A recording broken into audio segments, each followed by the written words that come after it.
खंड विकास अधिकारी बड़ौद ज्योतिवाला बड़ौद क्षेत्र में संचालित 3 गौशाला जिनमें बावली गांव में स्थित गौशाला में 213 गोवंश तथा बिजरोल गांव स्थित गौशाला में 262 गोवंश तथा इब्राहिमपुर माजरा गांव में स्थित गौशाला में 85 गोवंश है। अगर कोई किसान भाई निरक्षित गोवंश के बारे में सूचना देता है तो गोवंश को पकड़कर गौशाला में भिजवा दिया जाता है। गौशाला में भोजन और पानी की पूरी व्यवस्था है। गोवंश को सुबह शाम स्वच्छ जल व ताज़ा जल की व्यवस्था कराई गई है। किसान भाई बढ़ चढ़कर दान दे रहे हैं। पावनी गांव में एक किसान ने 100 कुंटल भूसा दान में दिया है, जिससे वो अपनी फसलों को बचा सके। बड़ौद बावली स्थित गौशाला में किसान भाई अपने खेतों में हुई सब्जी जैसे मूली, खीरा, तोरी आदि सब्जी गौशाला में दान करके जाते हैं, जिससे गौशाला स्थित गोवंशों को खिलाई जाती है। माल बाजरा स्थित गौशाला में किसान भाई चोकर, फल, खल आदि देकर गौ सेवा कर रहे हैं। मैं खंड विकास अधिकारी ज्योतिवाला बड़ौद हूँ। अच्छा, ये बताइए, बड़ौद ब्लॉक में जो है कितनी गौशाला हैं? आवारा पशु का जो है बड़ा रात दिन कहर है, खेत में भी लोगों की फसल खाती है, रात भर जो है पहरा देते हैं। मुख्यमंत्री का भी आदेश है कि किसी आवारा पशु जो है रोड पर ना पाए, किसी की फसल ना खाए, तो उसके बारे में बताइए। मेरे यहाँ बड़ौद ब्लॉक में 3 गौशालाएँ संचालित हैं जो अस्थायी रूप से संचालित हैं। बावली गौशाला जिसमें 213 पशु संरक्षित हैं, गौवंश संरक्षित हैं।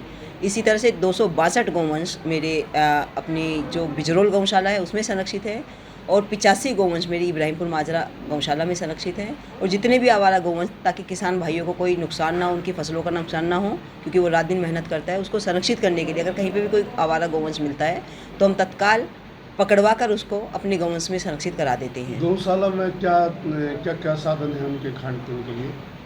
खाने पीने की पर्याप्त व्यवस्थाएं हैं। इस समय किसान भाई खुद बढ़ चढ़ कर के, क्योंकि उनकी फसलों को जो नुकसान होता था उसको उनसे बचाव हुआ, वो खुद बढ़ चढ़ कर दान कर रहे हैं। मेरी अभी बावली गौशाला में 100 क्विंटल किसान भाइयों ने भूसा दान किया, और वहाँ पर तो बहुत ही अच्छी व्यवस्था हुई है। जो सब्जी वगैरह भी आती हैं, जो कच्ची फसलें वो होती है सब्जियाँ, जैसे खीरा, लौकी, तोरी, ये तक भी वहाँ पर किसान भाई आके खुद दान में देके जाते हैं, वो खिलाई जा रही हैं।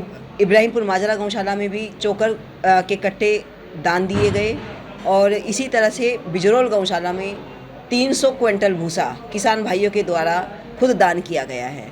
और वहाँ पीने की भी ताज़े पानी की व्यवस्था है। इस समय पानी साफ सुबह शाम भरा जाता है उन निराश्रित गोवंशों के लिए, ताकि उनको स्वच्छ पानी, क्योंकि लू का मौसम भी चल रहा है, उनको स्वच्छ पानी मिल सके। चोकर की खल, चूरी प्लस भूसे की पर्याप्त व्यवस्था इस समय, थोड़ा हरा चारा इस समय कम मिल पा रहा है। जिस समय कोई अधिकारी जाता है उस समय जो है गौशाला में बहुत ही अच्छे हिसाब से रहता है, उसके बाद में जो है गौवंश के लिए बहुत लापरवाही की जा रही है। मेरे हिसाब से तो ऐसा नहीं है, क्योंकि मैं कभी भी अपने सचिव को बता के नहीं जाती हूँ। जिस गांव में पहुंच जाती हूँ वहाँ सचिव को बुलवाती हूँ, क्योंकि मैं रोस्टर के अकॉर्डिंग जाती हूँ कि आज उसकी किस गांव में उपस्थिति थी। अगर गौशाला वाले गांव में तो उसको नहीं पता होता कि मैडम आज आ जाएंगी यहाँ पर, तो मैं जब भी गई अचानक ही गई और मुझे व्यवस्था दुरुस्त मिली। मुख्यमंत्री के आदेश है, आवारा पशु जो है किसी किसान की फसल ना खाए, किसी रोड पर न रहे, दुर्घटनाएं होती हैं, उसमें क्या तैयारी है? इसके संबंध में जो भी शिकायत है कि कहीं पे भी निराश्रित गोवंश घूम रहा है, तो उसके संबंध में जो भी कोई शिकायत किसी भी स्तर पे आती है, मेरा फ़ोन 24 घंटे ऑन रहता है।